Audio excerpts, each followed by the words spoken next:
하나님 말씀은 창세기입니다. 창세기 25장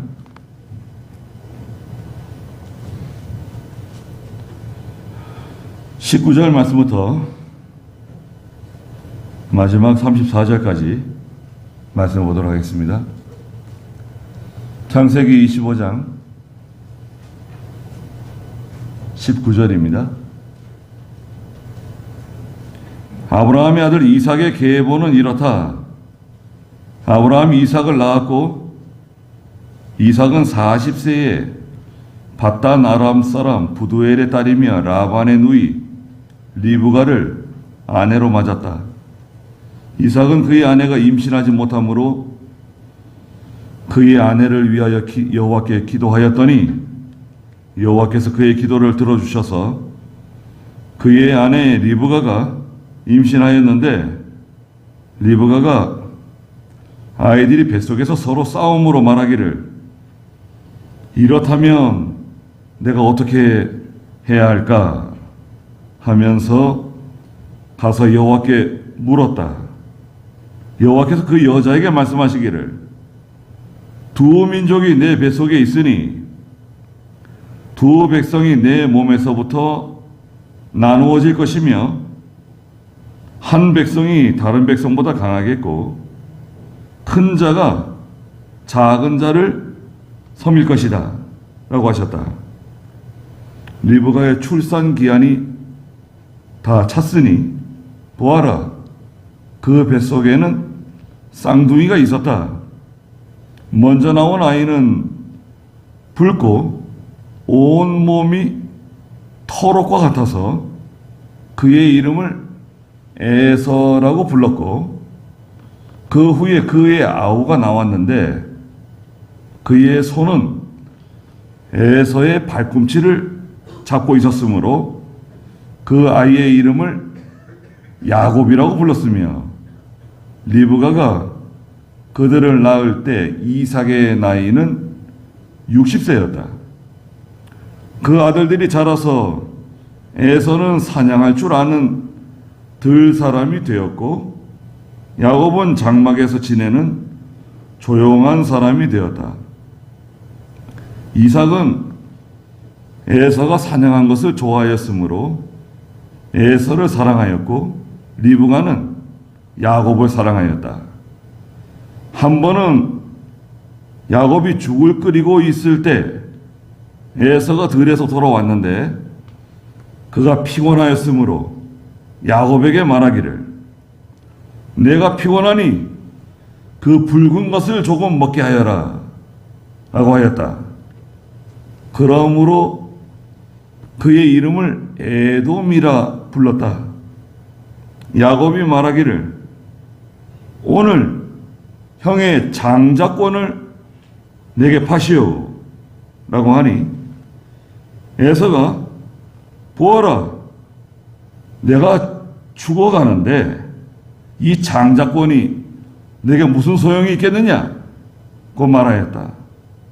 야곱이 오늘 내게 맹세하시오 라고 말하므로 에서가 맹세하고 그의 장자권을 야곱에게 팔았다. 야곱이 에서에게 빵과 팥죽을 주니 에서가 먹고 마시고 일어나서 떠났다. 이처럼 에서는 장자권을 가볍게 여겼다. 그랬습니다. 네. 제목은 오늘 형의 장자권을 내게 파시오 라고 말한 31절 말씀입니다. 야곱이 형 에서에게 형님의 장자권을 내게 파시라고. 그러면 내가 형님이 좋아하시는 팥죽을 드리겠소. 그래 에서가 장자권을 주고 맹세하고 빵과 팥죽을 얻어먹었습니다. 예. 하나님의 나라는요, 신앙의 계보가 있어요. 신앙의 계보. 믿음의 계보라고도 말하고요. 네. 신앙의 계보는 아브라함부터 보통 말합니다. 멀리 따지면 이제 아담까지 가죠. 아담은 우리 시조잖아요. 믿음의 시조. 아담의 믿음이 어디로 가죠? 가인과 아벨이 있었는데 두 아들. 가인으로 가지 않고 아벨로 내려가죠. 그런데 가인이 하나님의 사랑을 받는 아벨을 시기해가지고 형이 아우를 죽이는 일이 벌어지죠. 그 아벨이 죽음으로 신앙의 대가 끊어져 버렸어요. 그러니까 하나님께서 다시 아담에게 셋이라고 하는 아들을 주셨죠. 그래서 아담이 셋으로, 그 다음에 쭉 내려와서 아담의 10대 손 노아가 나오고요. 노아의 아들 셈, 함, 야벳이 있는데, 창세기 11장에 가면 셈 11장 10절에 보니까 셈의 계보는 이렇다 하고 나서 11장 22절 한번 읽어주시겠어요? 11장 22절. 수룩은 30세에 나홀을 낳았고 나홀을 낳은 후 200년을 살면서 자녀를 낳았다. 나홀은 29세에 데라를 낳았고 데라를 낳은 후 119년을 살면서 자녀를 낳았다. 데라는 70년을 살고 아브람과 나홀과 하란을 낳았다. 데라의 계보는 이렇다. 데라는 아브람과 나홀과 하란을 낳고 하란은 롯을 낳았다. 네. 수룩이라고 하는 사람이 나홀을 낳았어요. 나홀은 29세에 데라를 낳았어요. 데라는 바로 아브라함의 아버지입니다.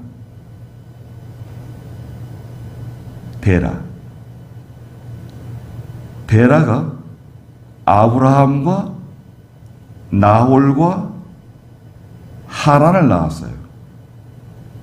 할아버지 이름도 나홀인데 아브라함의 동생도 나홀이에요. 동명이인입니다.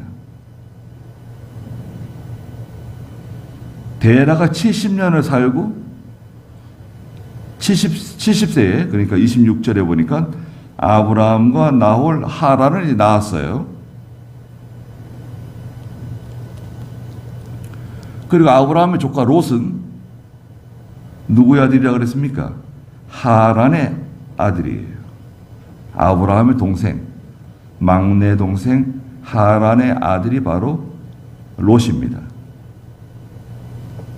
그리고 아브라함의 아버지 데라가 11장 32절에 보니까 205세를 살고 세상을 떠났어요. 205세.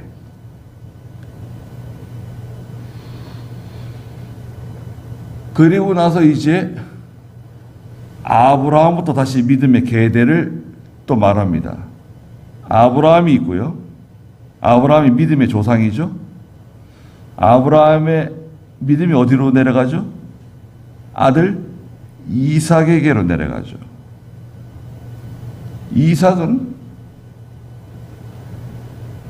어머니가 죽은 후에 결혼을 하게 됩니다.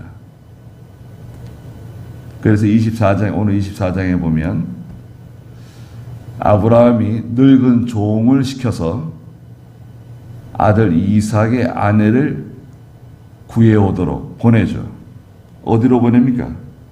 저 하란 땅으로 보내요. 하란 땅으로 보내서 거기에 있는 자기 친족들 가운데 친족들 가운데서 이삭의 아내가 될 만한 사람을 데려오라고 보내죠. 그래서 거기서 데려온 처자가 누구죠? 바로 리브가죠. 리브가. 24장 마지막 절에 67절에 보면 이삭이 리브가를 이제 아내로 맞았어요.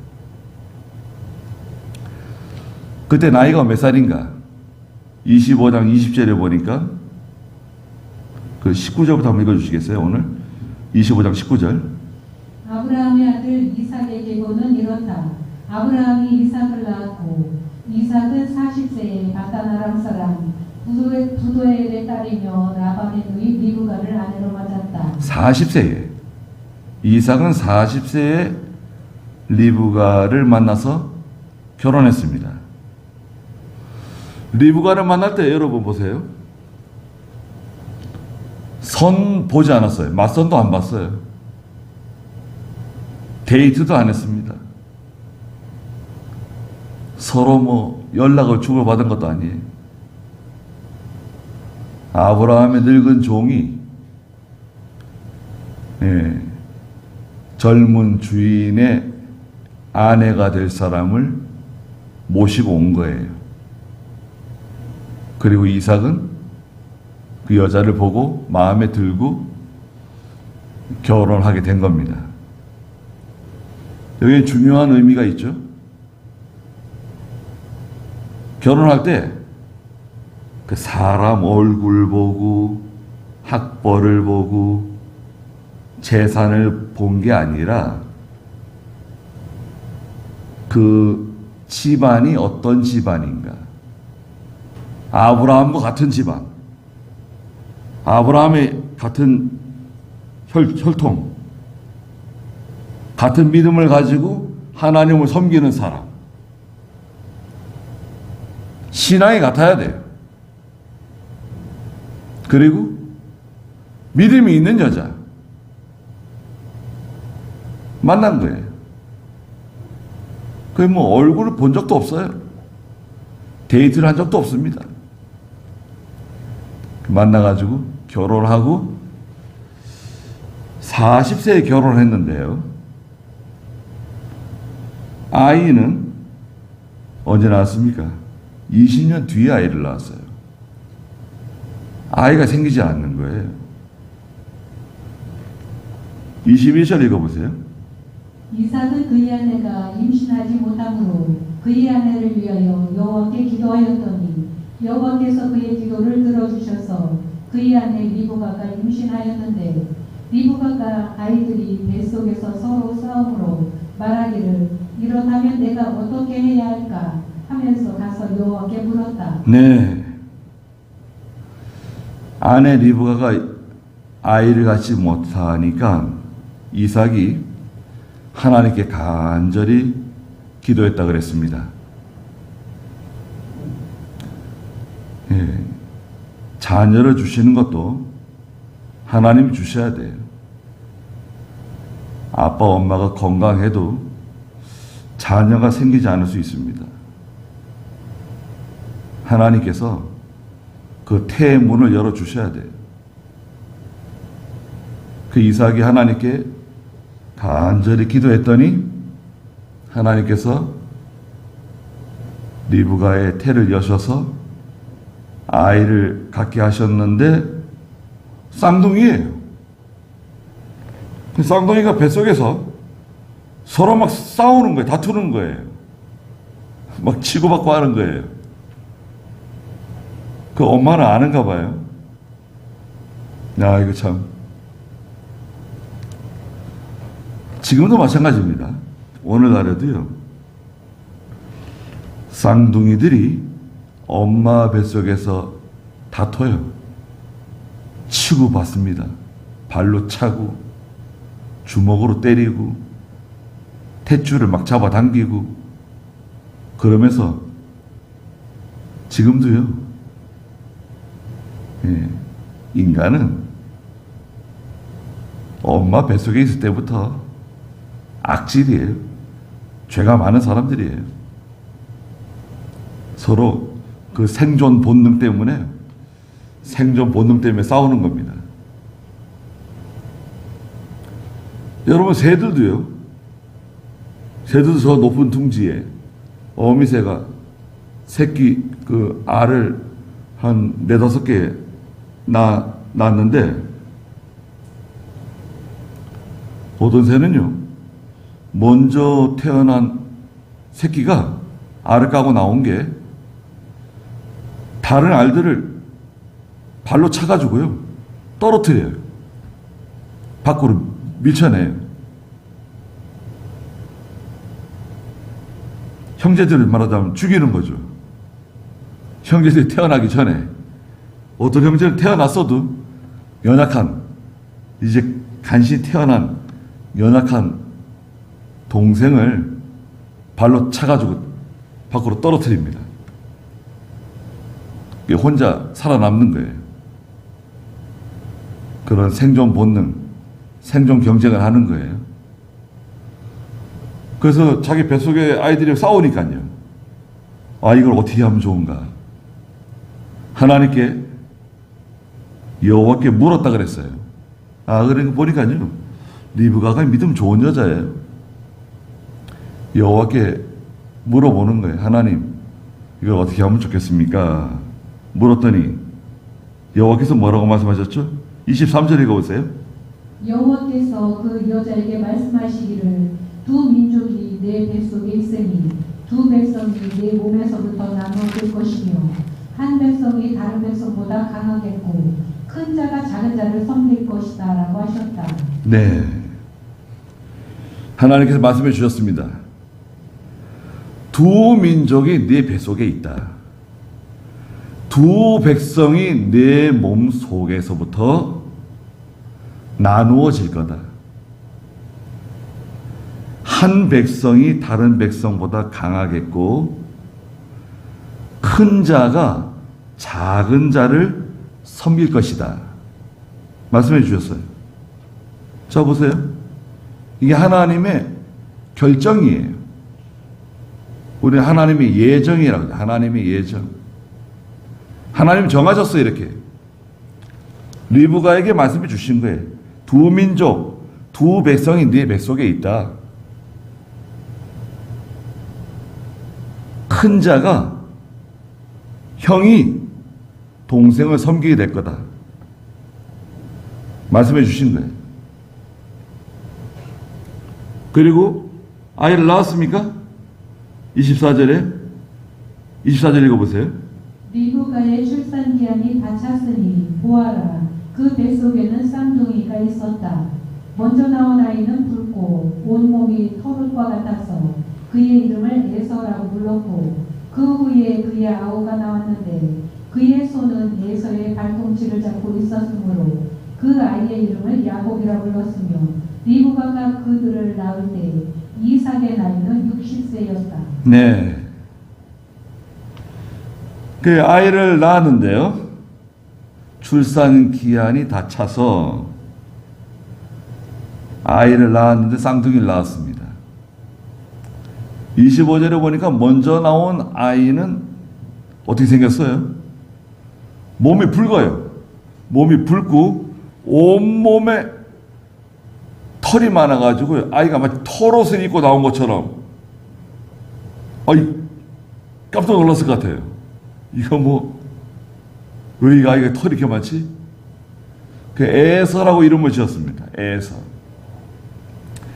에서는 털이 많다는 뜻이에요. 털이 많다. 또 에서의 별명이 에돔인데요. 에돔. 에돔이라고 하는 말은 붉다는 뜻이에요. 붉다. 몸이 붉어요. 몸이 붉고 털이 많고.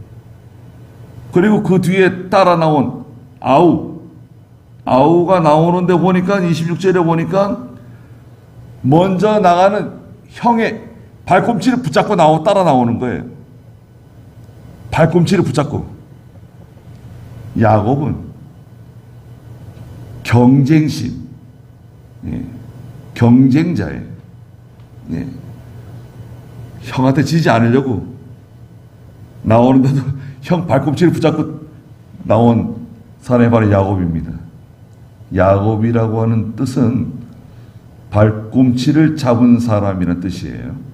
그 이름의 뜻이 발꿈치를 잡은 사람, 야곱입니다. 그런데 하나님께서 뭐라 그러셨어요? 큰 자가 작은 자를 섬길 것이다. 그래서 아브라함의 계통은, 신앙의 계대는 아브라함이 이삭으로, 이삭이 에서가 아니라 야곱으로 믿음의 계통이 내려오는 거예요. 그리고 이삭이 이 아이들을 낳을 때 나이가 60세였다고 밝혔죠. 그 결혼을 하고 20년 동안 아이가 생기지 않으니까요. 참 많이 힘들었던 것 같아요. 그렇지 않겠습니까? 리브가도 그렇고 야곱도 그렇고 하나님께서 자녀를 주셔야 되고 또 그 자녀가 세상에 태어나서 믿음으로 살아야 돼요. 믿음으로 살지 않으면 뭐예요? 애써 수고해가지고 애를 낳는데, 키워놨는데 세상에 뺏기는 거예요. 세상에다 뺏기고 마귀에게도 뺏기고, 마치 새가 새끼를 낳았지만 새끼들을 잃어버리는 것처럼 잘 키워놨지만 아이들이 교회를 떠나고 믿음을 떠나고 하나님의 말씀대로 살지 않고 다 뺏기는 거예요. 잊어버리는 거예요. 잃어버리는 거예요. 결혼의 목적이 뭡니까, 여러분? 결혼의 목적은 첫째, 경건한 자녀들을 얻기 위함이다라고 되어 있어요. 경건한 자녀를 얻어야 돼요. 결혼해서 아이를 낳지 않겠다? 그거는 성경 위반이에요. 결혼의 목적을 위반하는 거예요. 첫째가 경건한 자녀를 얻는 게 목적이에요. 두 번째는 뭡니까? 남편과 아내가 서로 다른 환경에서 자라서 만났잖아요. 살아가면서 서로 만들어지는 거예요. 그리스도의 형상으로 예수님을 닮아가는 거예요. 서로 다듬어지고 만들어지고 거룩한 인격으로 만들어지는 겁니다. 그리고 마지막 세 번째는 결혼의 목적이 서로 힘을 합해서 하나님의 나라 잘 세워나가는 거예요. 자기들이 구원을 잘 이루어 나가는 거예요. 서로 도와줘가면서. 그게 성도의 가정입니다. 다른 거 없어요. 거기에는 출세도 없고 부귀영화도 없고 하나님 잘 섬기는 가정, 그게 성공한 가정이라고 할 수 있어요. 자녀를 믿음으로 잘 양육한 가정, 그러면 칭찬받을 수 있습니다. 그런데요, 이제 에서와 야곱이 자랐습니다. 27절 읽어보세요. 그 아이들이 자라서 에서는 사냥할 줄 아는 들 사람이 되었고 야곱은 장막에서 지내는 조용한 사람이 되었다. 이삭은 에서가 사냥한 것을 좋아하였으므로 에서를 사랑하였고 리브가는 야곱을 사랑하였다. 네, 에서와 야곱이 자라가지고 이제 청년이 됐는데요. 에서는 성격이 아주 남성적인, 아주 그냥 아주 쾌활하고 활발하고 그냥 들로 산으로 뛰어다니는 사람이에요. 사냥을 좋아해가지고 짐승들을 잘 잡고 또 그 잡은 짐승을 또 맛있게 잘 요리를 해가지고요. 네. 아버지 이삭을 잘 대접하는. 그래서 아버지 이삭은 에서를 좋아해요. 에서가 장남이고, 예. 뭐, 거의 동시에 태어났지만, 하여튼 뭐 에서가 장남 아닙니까? 장남이고, 예. 또 에서가 이렇게 활발하고, 예. 성격이 쾌활하고, 남성적이고, 아버지 마음에 들잖아요. 반면에 야곱은 성격이 조용한 성격이에요. 그리고 자기가 활발하게 움직이고 막 뛰어다니고 이런 거 별로 좋아하지 않아요. 집안에 가만히 있고요. 집안에. 또 어머니를 도와줘요. 어머니를 도와주고 무거운 거 들어드리고 또 주방에서 하는 일도 도와드리고. 그러니까 어머니 리브가는 야곱을 사랑해요. 아버지 이삭은 에서를 사랑하고 엄마 리브가는 동생 야곱을 사랑하고. 편애를 편애. 편애를 하게 되면 어떻게 됩니까, 여러분?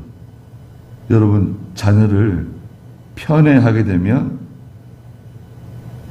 처음에 별로 문제가 되는 것 같지 않다가도 나중에 장성하면 문제가 될 수 있습니다.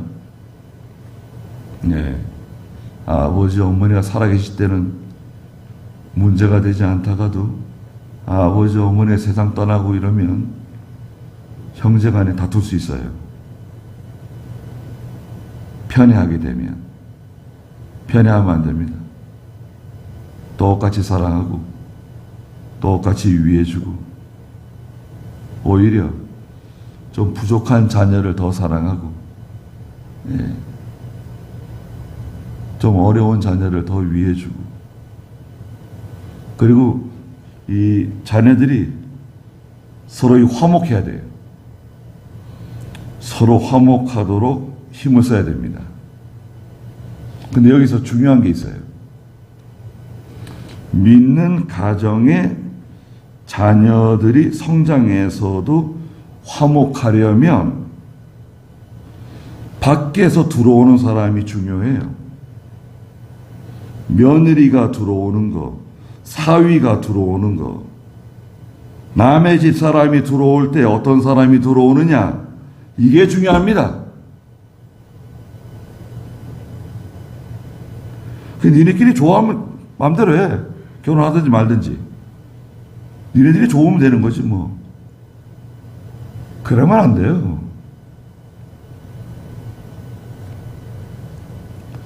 뭘 보고 좋아하는 거예요? 너 뭘 보고 저 사람을 좋아하는 거냐? 그 보는 거 있잖아요. 기준이 뭐냐? 우리가 말하는 기준이 뭐예요? 하나님 섬기는 사람이냐? 하나님 두려워하는 사람이냐?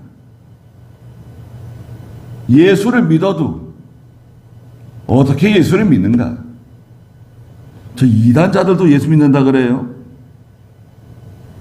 저 천주교 신자도 예수 믿는다 그래요.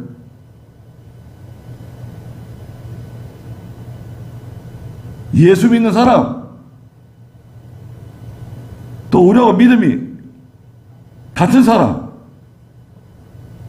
대화가 돼야 될까요? 대화가 안 됩니다.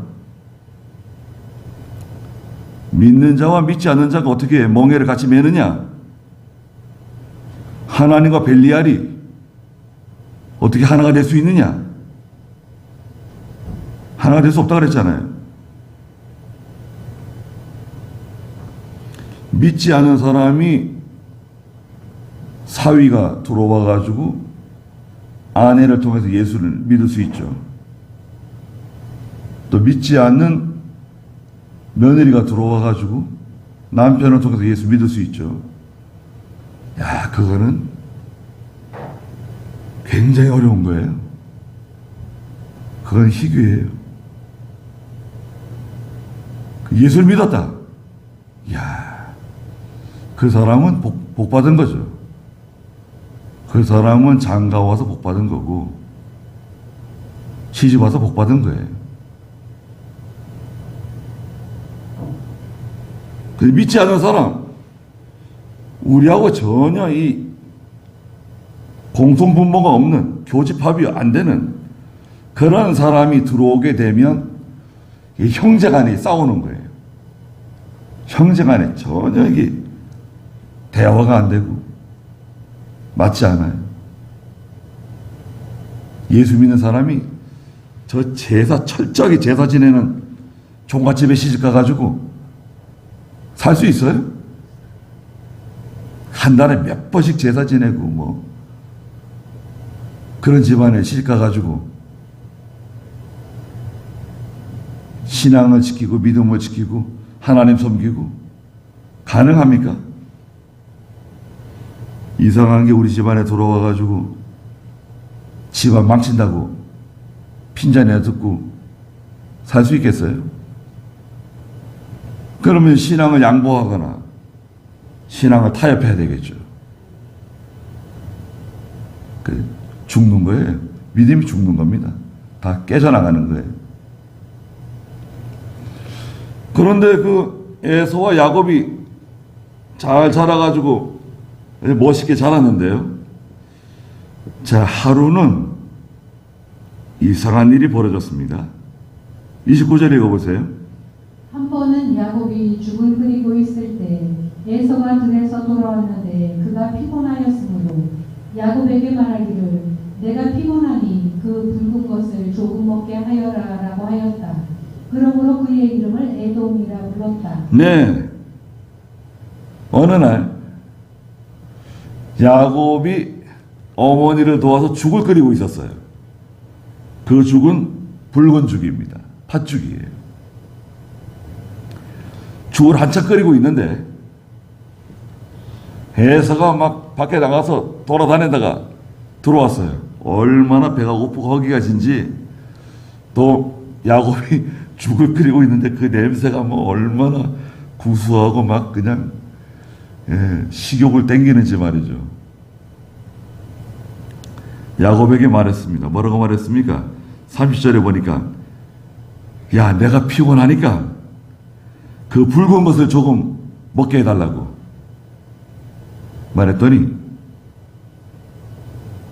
야곱이 뭐라 그래? 31절에 오늘 형의 장자권을 내게 팔라는 거예요. 좋습니다, 형님. 제가 이거 뭐 팥죽 얼마든지 드릴 수 있는데 조건이 있다. 조건이 뭐냐? 형님의 그 장자권, 장자의 명분이라고도 말해요. 장자권이 좋아요, 장자권. 그 장자권을 내게 파시오. 그럼 내가 이 팥죽 드리겠습니다. 이렇게 된 거예요. 잘한 것 같습니까? 야곱이 잘한 것 같아요. 야곱은 첫째, 이거 인륜을 위반한 겁니다. 그 형의 약점을 이용해가지고 아주 야비하고 교활하게 형의 장자권을 자기 것으로 만드는 거예요. 인륜 위반. 두 번째는 완전히 그 인간적인 방법을 사용해서 우리 인본주의라 그래, 인본주의.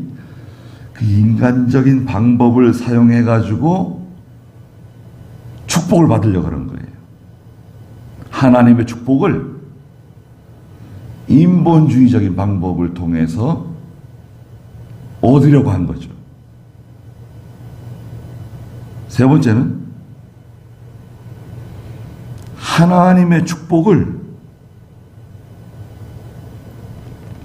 물질로 살 수 있다고 생각했어요. 하나님의 축복을 물질을 통해서 얻을 수 있다. 내 것으로 만들 수 있다. 그 생각한 거예요. 잘한 겁니까? 잘못한 거죠. 그러나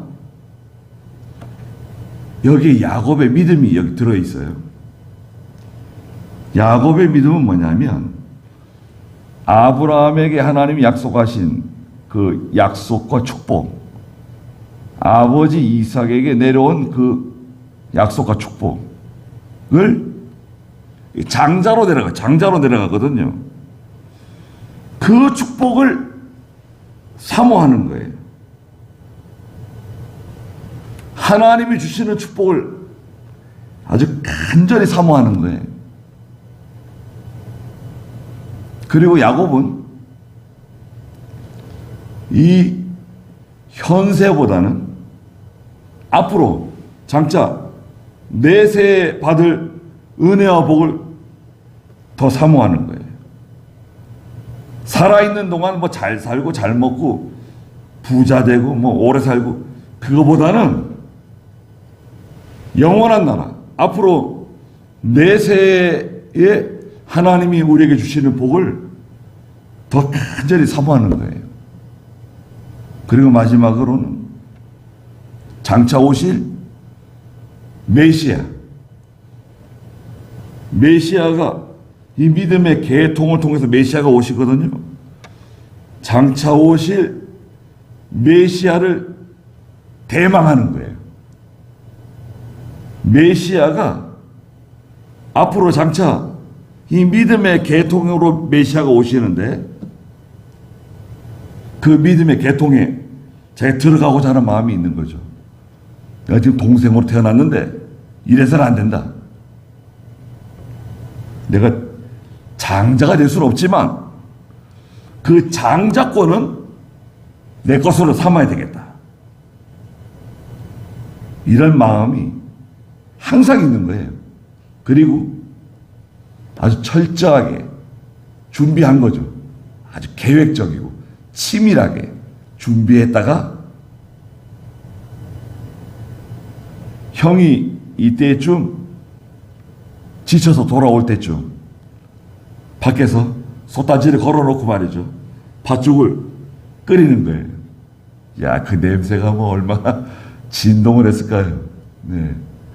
그러니까 배고프고 그냥 허기지고 피곤한 에서가 그냥 득대같이 들어와가지고 동생에게 야, 야곱아, 팥죽 한 그릇 좀 줘. 아니, 물론 드리죠. 조건이 있습니다. 조건이 뭔데?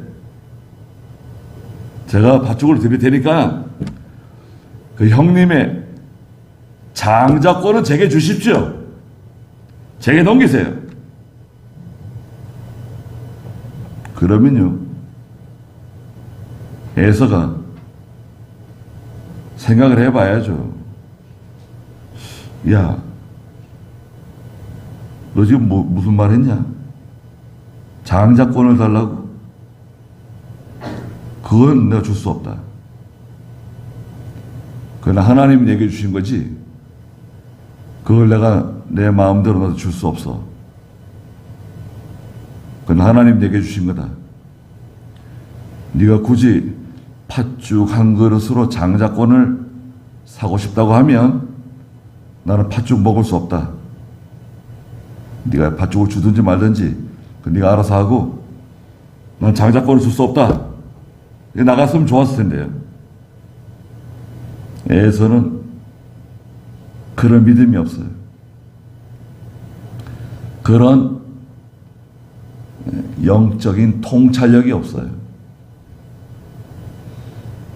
그런 지혜가 있어야 되는데 그런 통찰력이 없기 때문에 에서는 장자권을 뭐라 그래요?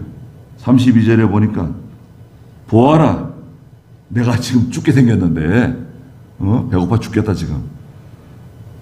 이 장자권이 내게 무슨 소용이 있냐? 너 가져라. 이게 된 거예요. 그러니까 야곱이 거기서 뭐라 그래요? 좋습니다.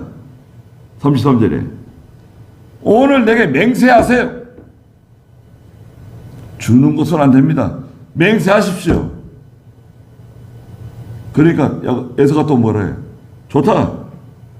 내가 맹세한다. 장자권은 너한테 준다. 장자권은 너한테 간 거야. 빨리 밧줄 한 그릇 내놔라. 그리고 장자권을 야곱에게 팔았습니다. 값은 뭐죠? 값은 팥죽 한 그릇이네요.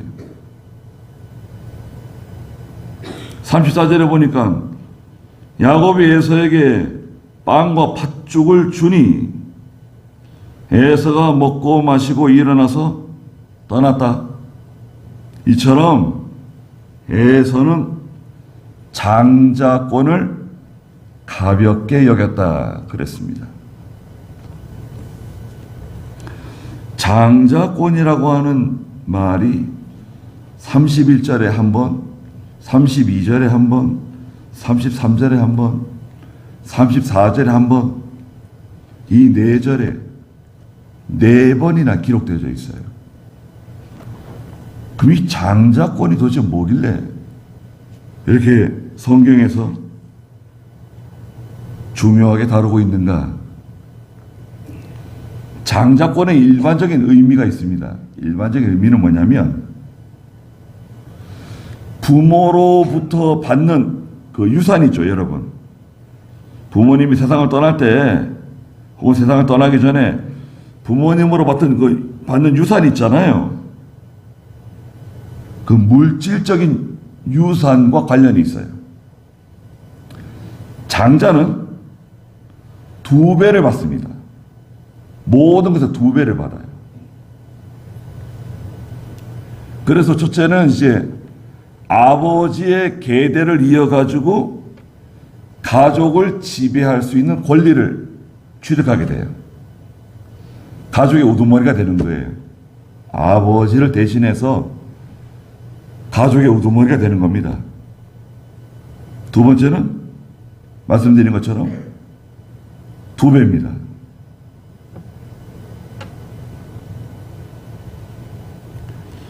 27장 28절 29절에 보면 이삭이 야곱에게 장자의 축복을 하는 장면이 나와요. 27장 28절 29절 읽어보시겠어요? 하나님께서 하늘의 이슬과 기름진 땅과 풍성한 곡식과 포도주를 내게 주시기를 원한다. 백성들이 너를 섬기고 나라들이 내게 엎드릴 것이니 너는 내 형제들의 주가 되어라.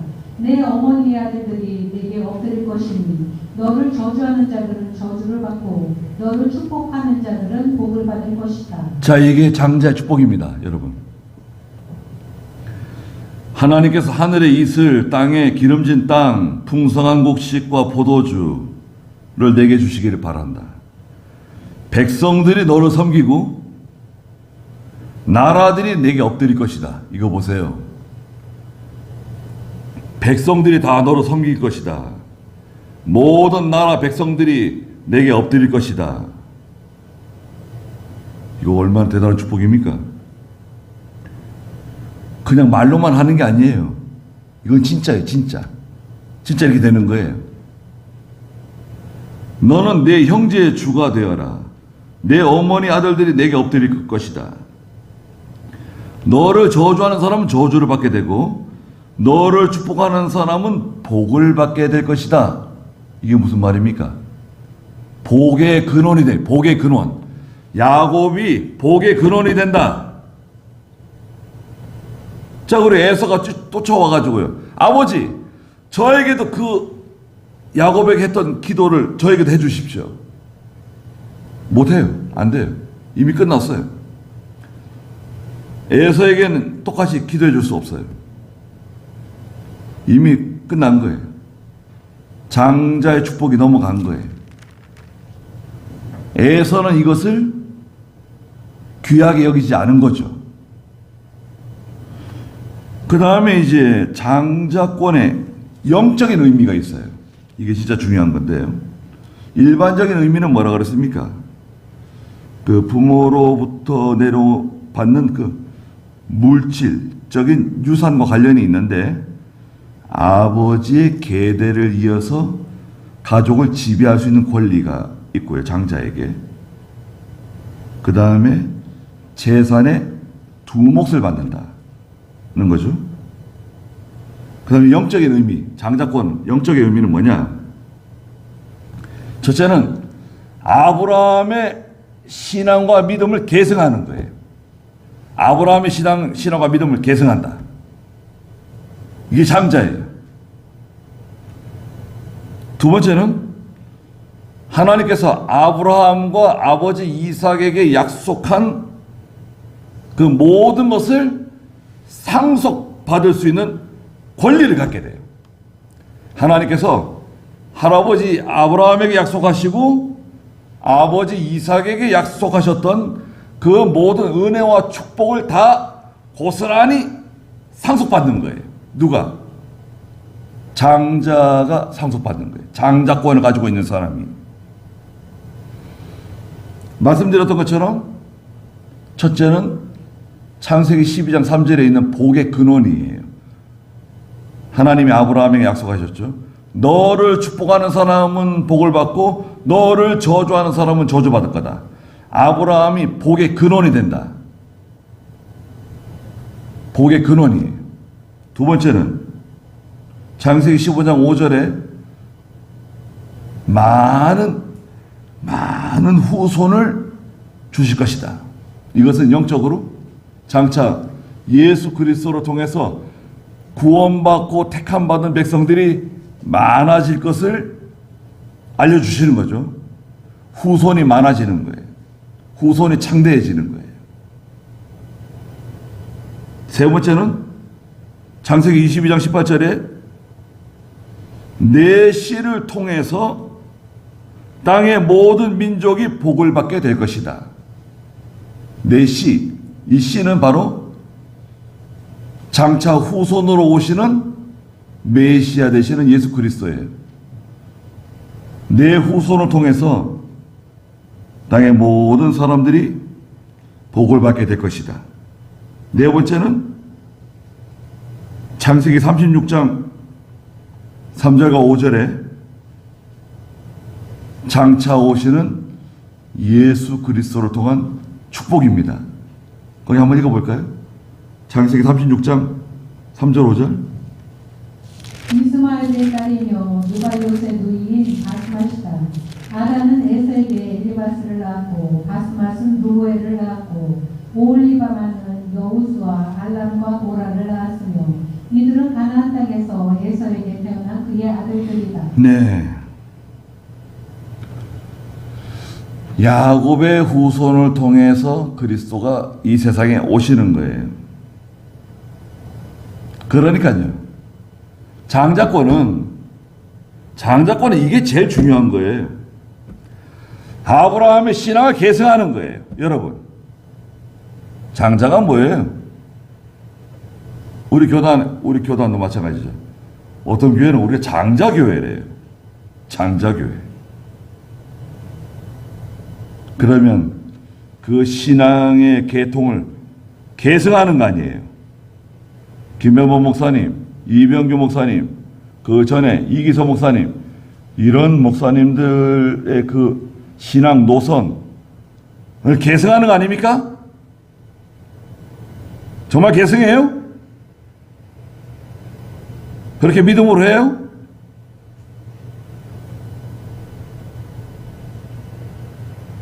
장자교회가 어디 있어요? 다른 사람들이 우리를 믿음의 장자라고 말해주면 혹시 몰라도 아니 자기들이 자기 입으로 우리 장자라고 그게 합당할까요? 제가 뭐 더 이상 말을 안 했는데 믿음의 바른 신앙이 계승되고 있습니까?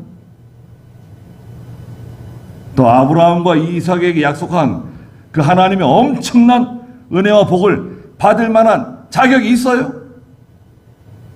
그게 장자권이에요. 그 장자권 우리는 받을 수 있나요? 받을 수 있죠. 어떻게? 아브라함의 믿음을 가는 거예요. 이삭의 믿음으로 가는 거예요. 야곱의 믿음으로 가는 거예요. 하나님만 바라보고 사는 겁니다.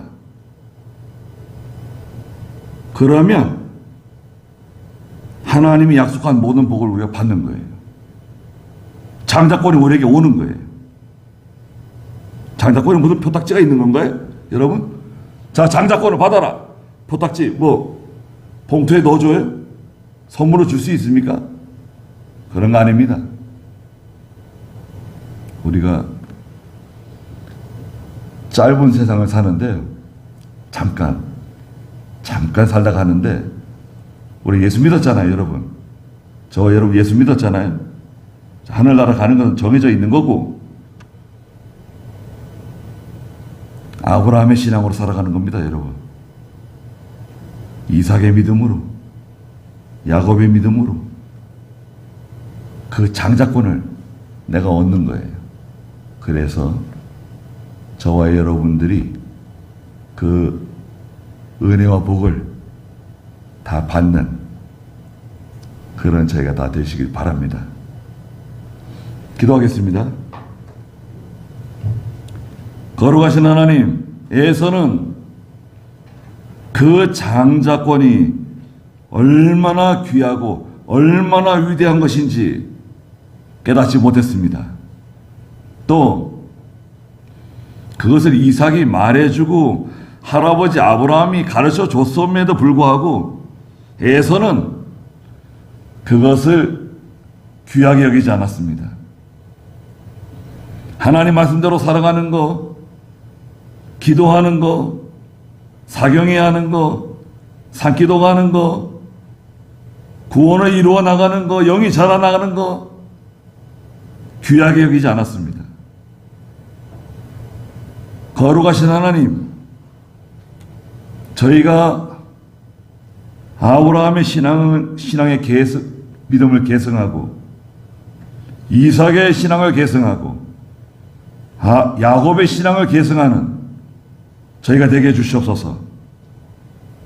예수 그리스도의 12 사도의 믿음을 계승하는 저희가 되게 해주시옵소서. 예수님의 이름으로 기도드리옵나이다. 아멘. 기도하겠습니다. 우리 주 예수 그리스도의 크신 은혜와 하나님 아버지의 무한하신 사랑하심과 성령의 감화하시고 감동하시는 귀한 은혜의 역사가 이 자리에 참석한 사랑하는 모든 성도들과 믿음의 가정들과 믿음의 자녀들에게 항상 계시기를 축원하옵나이다. 아멘.